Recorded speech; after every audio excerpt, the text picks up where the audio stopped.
21শে June দিনটা একাত্তরের। একাত্তর খেলাযোগের। দেশের সামগ্রিক উন্নয়ন, সংস্কৃতি, অর্থনীতি এবং সব কিছুর সঙ্গে খেলাটাও কিন্তু বিশেষভাবে গুরুত্বপূর্ণ।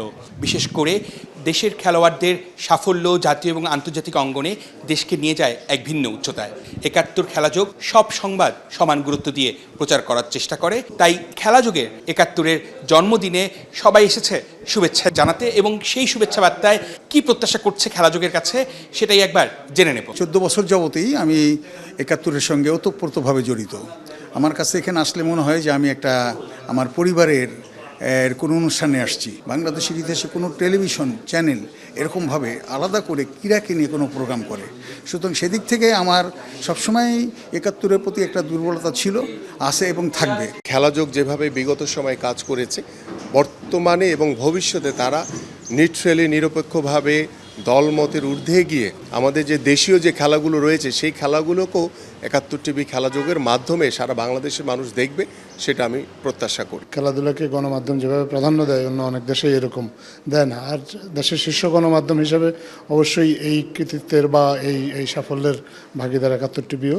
আপনারা অনেক আন্তরিক এবং আপনাদের সাফল্য অবশ্যই আমরা কামনা করি, এবং প্রত্যেকটা ফেডারেশন নিয়ে আপনারা পৃথকভাবে ওদের প্রোগ্রাম নিয়ে ওরা কী চাচ্ছে, কেমনে এইটা নিয়ে আপনারা প্রোগ্রাম করবেন, সেই আশাটা রাখতে চাই। যে 71 যেন নির্ভুল হোক, 71 যেন সত্যের হোক, 71 যেন আমাদের হোক, এবং সেটা যেন লম্বা সময়ের জন্য হোক। একাত্তর খেলাযোগ শুধুমাত্র জনপ্রিয় খেলা ফুটবল ক্রিকেটের খবর প্রচারের মধ্যে সীমাবদ্ধ থাকে না। খেলাযোগ সবসময় চেষ্টা করে দেশের সব ধরনের খেলাধুলা, সব ধরনের প্রতিভাবান ক্রীড়াবিদকে সামনে এগিয়ে নিতে।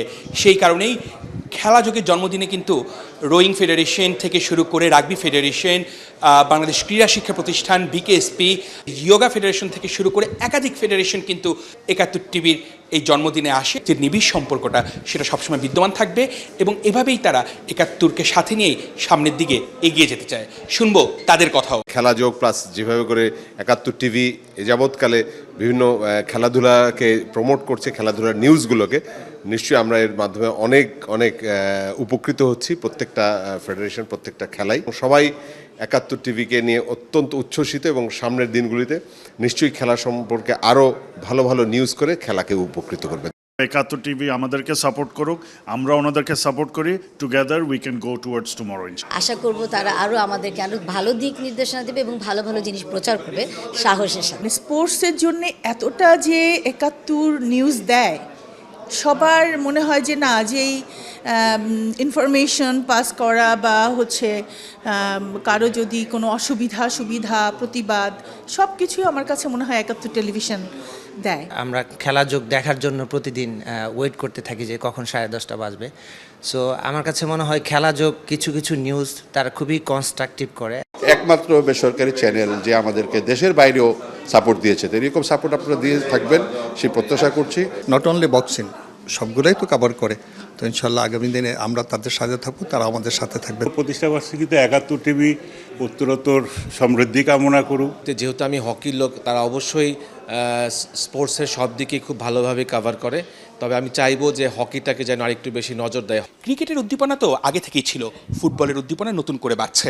শুধু ক্রিকেট, ফুটবল বা হকির মধ্যে সীমাবদ্ধ নয়, খেলাযোগ সবসময় চেষ্টা করে খেলাধুলার সঠিক সংবাদটাই প্রচার করতে। খেলাযোগ সবসময় প্রায়োরিটি দেয় খেলোয়াড়দের কথা জানতে, কোচ, সংগঠক সবার কথাই তুলে আনতে। 71 খেলাযোগের জন্মদিনে সবাই যেভাবে বার্তা দিয়ে এসে ফুলের শুভেচ্ছা জানিয়ে খেলাযোগকে অভিনন্দন জানিয়েছে, সেই কারণে খেলাযোগের প্রতিটা সহকর্মীর দায়বদ্ধতা বেড়ে গেছে আরও বহুগুণে। চেষ্টা থাকবে দেশের ক্রীড়াঙ্গনকে সাথে নিয়েই এগিয়ে চলার। অনুপ বাপি, 71, ঢাকা।